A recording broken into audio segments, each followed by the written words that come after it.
Bienvenue sur Africa 24 dans cette nouvelle édition du QG Weekend. Voici les titres de l'actualité. Le remaniement partiel du gouvernement en Guinée crée la polémique. 5 ministres ont été débarqués en 24 heures sur décision du président Alpha Condé. La République démocratique du Congo veut encourager la production locale pour satisfaire la demande nationale. Les autorités prévoient de mettre l'accent sur l'agriculture pour réduire les importations alimentaires. Et le Cameroun prend acte de la décision de la FIFA.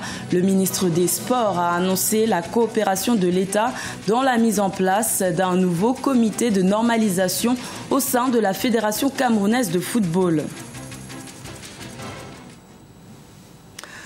En Guinée, les décisions prises par l'exécutif ces derniers jours sont au cœur d'une polémique. En 24 heures, 5 ministres ont été limogés sur décret présidentiel. Ce remaniement au compte-gouttes a ouvert un vif débat dans le pays. Plus de détails avec Idlet Mirabel-Bissou.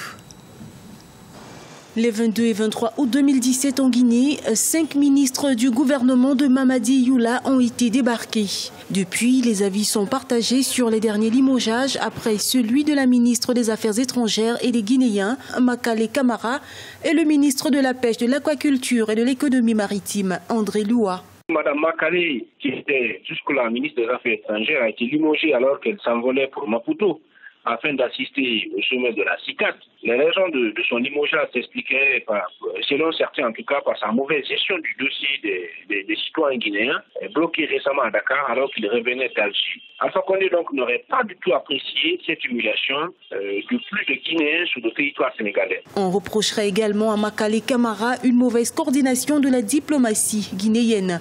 En ce qui concerne le ministre de la Pêche André Loua, le flou est entretenu entre les plaintes des pêcheurs sur son immixtion à la vente des licences de pêche des navires étrangers et l'implication des Chinois dans la vente du poisson en Guinée.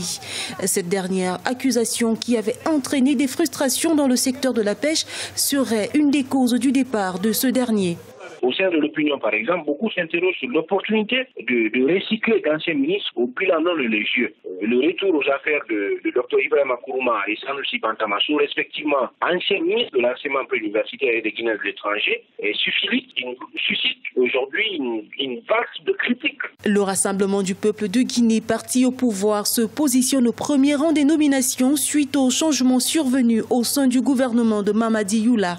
Les fidèles compagnons du président de la République, notamment Bantamasso, Ibrahima Kourouma, remerciés dans de précédents gouvernements, ont avec ces limogeages repris le chemin du siège du parti présidentiel.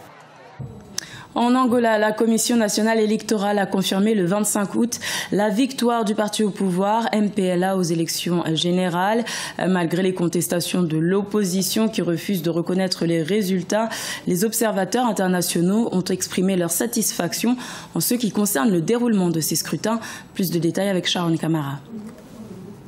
À la suite des élections générales du mercredi 23 août 2017, les observateurs internationaux ont fait savoir leur satisfaction quant au déroulement du scrutin. 9,3 millions d'Angolais se sont rendus dans les 12 000 bureaux de vote installés dans tout le pays et aucun incident majeur n'aurait été enregistré. Une réussite qui serait due, selon eux, au bon travail réalisé par la Commission électorale nationale. Nous nous sommes rendus dans 14 bureaux de vote et il n'y a eu aucun incident. Tout était parfaitement organisé, avec une très bonne méthodologie de l'arrivée des électeurs à leur identification et à leur vote. Ceci est un signe de la maturité de la démocratie angolaise et nous sommes ravis de le reconnaître. Pour le suivi des élections générales du 23 août, la Commission électorale nationale a accrédité plus d'1 millier d'observateurs, dont 240 nationaux et 1200 internationaux. Parmi les organisations internationales présentes, on pouvait compter l'Union européenne, l'Union africaine, la communauté des pays lusophones, les communautés économiques des États d'Afrique centrale, mais également la communauté de développement d'Afrique australe. Je ne vois pas ce niveau d'activisme et d'engagement civil dans de nombreux pays, en particulier des jeunes qui ont voté en grand nombre. Ce sont de très bonnes nouvelles pour votre pays. La satisfaction des observateurs ne fait toutefois pas l'unanimité dans le pays. En effet, dès l'annonce de la victoire du candidat du MPLA, João Lourenço, avec plus de 64% du suffrage, l'opposition a directement accusé la Commission électorale nationale de manquer de neutralité. Selon les lois électorales du pays, les résultats finaux seront annoncés dans les 2 semaines à venir. La République démocratique du Congo veut encourager la production locale pour satisfaire la demande nationale. La consommation de produits locaux devrait réduire les importations alimentaires estimées à près de 1,5 milliard de dollars en 2016. Idlet Marabel-Bissou. Encourager la production dans le secteur agricole pour valoriser la consommation locale, c'est l'objectif des agriculteurs en République démocratique du Congo. Avec 80 millions d'hectares de terres cultivables où quelques 70% de la population travaille dans l'agriculture, le secteur est loin de faire dans l'industrie à grande échelle. L'agriculture reste donc essentiellement celle de subsistance. Nous voulons que les gens aient le goût de faire de l'agriculture. Le travail de la terre, parce que c'est la terre qui nourrit l'homme. Alors nous sommes un pays béni de Dieu, comme on le dit. 80 millions d'hectares de terres arables, ce qui représente 60% de terres cultivables en Afrique. En 2016, le pays a dépensé 1,5 milliard de dollars dans les importations alimentaires. Pour réduire les importations, les autorités prévoient d'augmenter la production en cultivant sur de vastes espaces de terre. Cette mesure va aussi contribuer à la création d'emplois directs et indirects. Mais pour atteindre ces objectifs de croissance, les investissements dans le secteur infrastructurel, notamment dans la construction des voies terrestres de communication, sont attendus par les agriculteurs. Même ceux qui cultivent au niveau de chez nous, il n'y a pas de route. Le gouvernement devrait songer à faire en sorte comment l'agriculteur qui n'a pas suffisamment de moyens peut arriver à pouvoir vendre ce qu'il a planté. À long terme, la République démocratique du Congo prévoit de diversifier son économie et de réduire sa dépendance au secteur minier. En ce qui concerne le secteur agricole qui emploie plus de la moitié de la population active, des réformes sont attendues dans le pays pour quitter d'une agriculture de subsistance à celle de production à grande échelle. Au Cameroun, le ministre des Sports a annoncé le 25 août l'entière coopération du gouvernement concernant la restructuration de la FECAFOOT voulue par la FIFA. Un nouveau comité de normalisation doit être créé au sein de la Fédération camerounaise de football et l'une de ses principales missions sera d'organiser de nouvelles élections. Reportage de notre correspondant Thierry Ndassa. C'est dans la salle de presse du stade Amadou Ahidjo à Yaoundé que Pierre-Ismaël Bidoumpact a convié les médias nationaux et internationaux afin de faire le point sur la décision de la Fédération internationale de football concernant la mise sur pied d'un nouveau comité de normalisation au sein de la Fédération camerounaise de football. Face à cet imprévu majeur, le ministre des Sports n'a pas caché son désir d'un retour à la sérénité dans la grande famille du football camerounais. Il est temps de tourner le dos aux péripéties judiciaires interminables, aux joutes oratoires, aux dissanctions, aux accusations et aux suspicions.